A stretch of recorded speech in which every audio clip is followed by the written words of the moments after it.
Greetings, dear friends. I present to your attention the most common malfunctions and breakdowns that occur on the Renault Logan. The suspension from Renault Logan inherited the quality of settings of Renault Clio and at the same time proved to be perfectly adapted for our roads. The simplest design with the McPherson strut at the front and a roll bar at the back is extremely well tuned. Moreover, in 2009 the suspension was redesigned, so on versions with 8-valve motors it was deprived of the front stabilizer and was seriously reconfigured.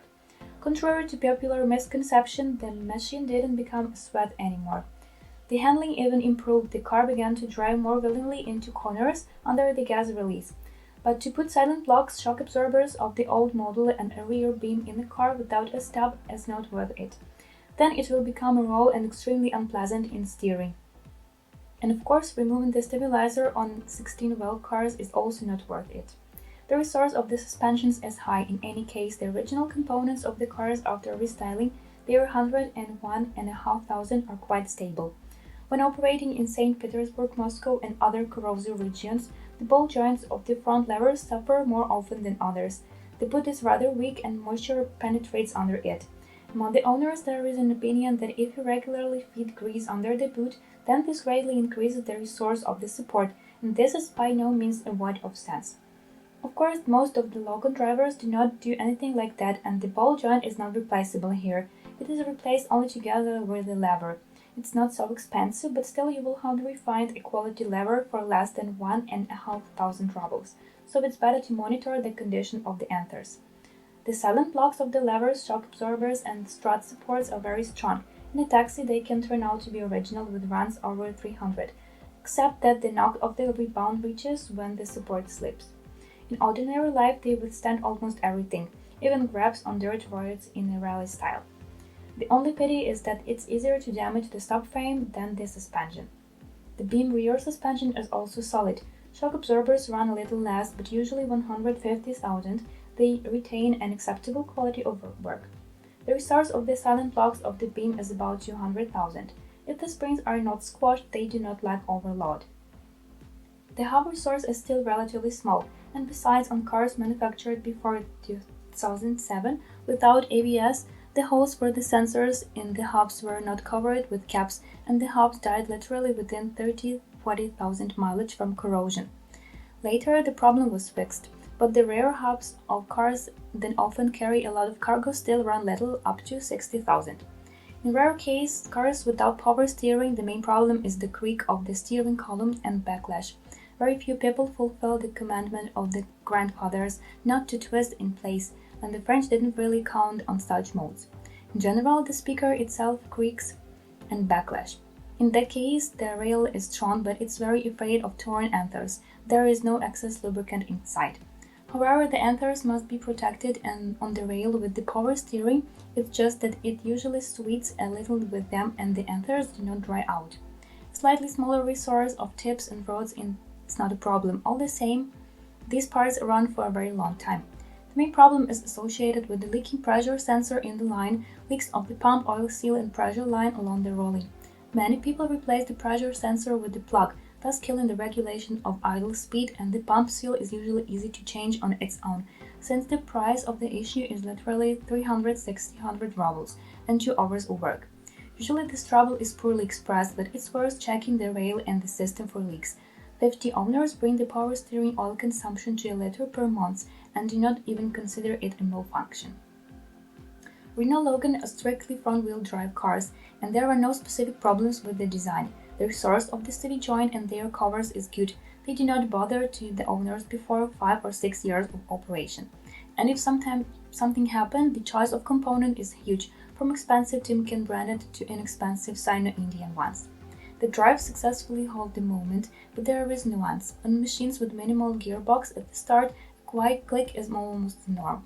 It's connected with the box because the inner tripod of the left drive is actually part of its design, and the shoes cover is actually the manual gearbox oil seal, and inside it is box oil.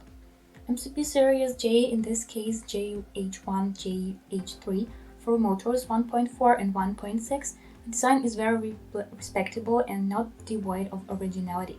The series has been produced since the 80s. The aforementioned placement of the inner C-joint of the left drive inside the box is made to ensure equal lengths of the drives. Inside the box is quite traditional two-shaft. The main problems are associated with leaks of the mega oil seal, through which all the oil is easily drained, as well as wear of the differential circuits and bearings of the input and output shaft. The disadvantages include the still difficult inclusion of the first and second gears due to the weak synchronizer. With runs over 300, the tripod glass may wear out, which usually leads to pulling the drive out of the box and oil leaking. But fortunately, this is a rare scenario of problems. Usually the boxes with 200 plus runs are open to replace bearings, and one of the bearing of the input shaft is also an oil sealing combination. It can simply leak, and along the way they eliminate other troubles. The tripod glass for this box is among the spare parts and it's inexpensive. There is no such problem as on the old Mitsubishi Charisma with JB3. With high mileage of 300 plus, other troubles occur. Wear of the shift forks, synchronizers, wear of the shift mechanism, and more. But in general, it's a strong, inexpensive, and quite resourceful MCP. No wonder they began to put it on Lada Vesta. Rare cars' automatic transmission are equipped with the DPO option, which is called DP2 here. That the most successful design was used everywhere on PCA and Renault cars. Mechanical, this box is quite strong, but the electronically controlled wheel body developed in the 90s turned out to be a weak point. Besides, the French used very aggressive algorithms for blocking gas turbine engines to save fuel. Saved on the cooling system, installed a cheap oil filter, and in the Renault version it also lacks an overheating sensor. And of course, the regulations for changing the oil didn't provide for its mandatory replacement at all, and in difficult conditions only recommended changing it every 60,000. The result was not long in coming. With runs over hundreds of thousand kilometers, most owners are already starting to have problems with the valve body. Some lucky ones could start twitching after a mileage of about 60,000. While a dirty filter, pressure problems due to wear of the pressure control valve, wear of the oil pump, dirty valve body, pressure leaks in the rings and on the pistons finish off the mechanical part and quickly enough. But not everything is so scary. Firstly, the box is very cheap. By the standards of an automatic transmission, it is repaired. Secondly, with minimal revision of the cooling system, installation of a good external radiator, external oil filter, and regular oil changes, the box works well. Logan got under the hood the most old-school and strongest of Renault engines at the beginning of the 2000s. It's a pity that in pursuit of the minimum cost of the car, rubber elements and radiators were supplied the most inexpensive. This doesn't mean substandard, but do not rely on the resource of radiators, fans, wiring, and pipes as the Mercedes or Saab of the early 2000s. With runs of 150, 200, and over 10 years of age, you will have to carefully monitor the safety of all components of the harness of the motor, from the engine mounts and radiators to the chips of the starter wire and all clamps. After 2007, there is no filter in the power supply system. It's built into the fuel pump. This is a serious disadvantage. It's best to empty the filter into the pressure line, which will increase the resource of the mesh on the pump itself. The range of engines includes engine with a 1.4-liter 8-valve-cylinder head K7J and 1.6-liter K7M, and since the end of the 2009, a 16-valve 1.6-liter K4M series engine. The engines are based on a similar block of cylinders and belong to K series, which was being used on a variety of Renault models since the mid-90s. The K-type is considered the successor of the E-type from the 80s, and the E-type is in turn the successor to the Cléon Fontaine line from the 60s. True, there are no obvious similarities with this French retro in the Logan engine. There the camshaft had a lower location and the combustion chambers were hemispherical, just like on the Chrysler Ham. Nevertheless, a rich heredity has a positive effect. Key motors have a well-thought-out block design and a lubrication system in the location of attachments and everything in general. The design of the motors is conservative, but for our conditions is a rather plus. The block is cast iron, the cylinder head is aluminum, the timing belt is driven by a belt, and there are no dubious innovations to increase power or efficiency. There are not even phase regulators. On 8-valve motors, the thermal clearance is adjusted with a screw, and on 16-valve motors, there are hydraulic compensators.